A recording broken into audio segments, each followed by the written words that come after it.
There's a lot more a learning component for me, be it about the bird themselves or about their breeding and then how we can conserve them and protect them. I'm Drew Haffenden. Here on the island I do a lot of work with the birds, especially beach birds, shorebirds and other birds on the beach. But my real job is running international tours for a small company I've got and doing some guiding for another couple of companies that do the same thing. I was the kid in the family who brought home the lizards and the snakes and all that. The family was pretty outdoors, but I was the one that moved from just being outdoors and to being interested in nature. And why, I don't know, but it's just always been there.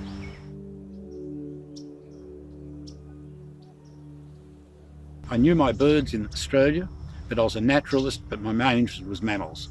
And I'd go out looking for mammals all the time and had done that for many years. But when I got over here, I hooked up with a group of birders because they still went out in the field, they looked at wildlife and everything, and that's what interested me so. And that sort of twisted me round to being a birder in the US rather than a mammal person. I moved down to the island 11 years ago, and it's the birdiest place in Alabama, one of the birdiest places in the US. Dauphin Island's a barrier island in the Gulf of Mexico, and it's one of the few barrier islands that's heavily vegetated, especially with oaks and other broadleaf trees, which are very attractive to insects and are very attractive for migrating birds.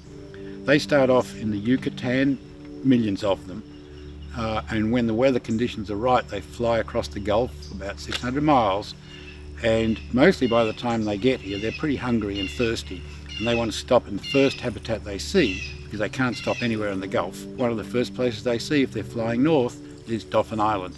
So they stop here, they feed, they drink, and then head off as they continue north to wherever they're going to end up from here to the Arctic.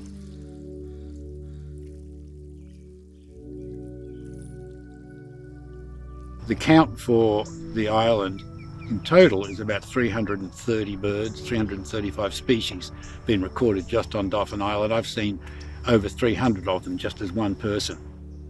The US main count is about 900, so that means about a third of all the birds that are normally found in the US have been seen on this little tiny island that's about half a mile wide and 16 miles long, so 8 square miles of the US. A third of the birds have been seen. It's got a lot of beaches, it's got these maritime forests, it's got pine forests, so it's got lots and lots of different habitats for the birds, but also being a migration centre, someone who wants to really get up with the birds, instead of having to do a 2,000-mile road trip or more all around eastern the US, they can come here for a couple of weeks or a week and see all those different species of warblers, all the different vireos, all the different flycatchers. They can come here and basically do eastern US for the migrants without leaving Dauphin Island. And that's a phenomenal draw.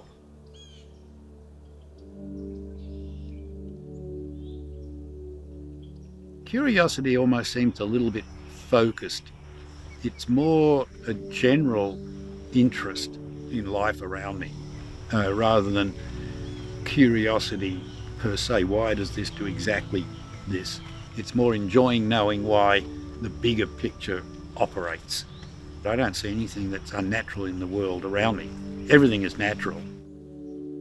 Some things are detrimental, but they were made in natural ways by organisms that live on Earth. So I don't see us as being something foreign. It's something that's human caused, and therefore we can not cause it as well, to keep the balance that's around us. We like to think we're special, but we fit anyway because we're no more or less part of nature than anything else out there.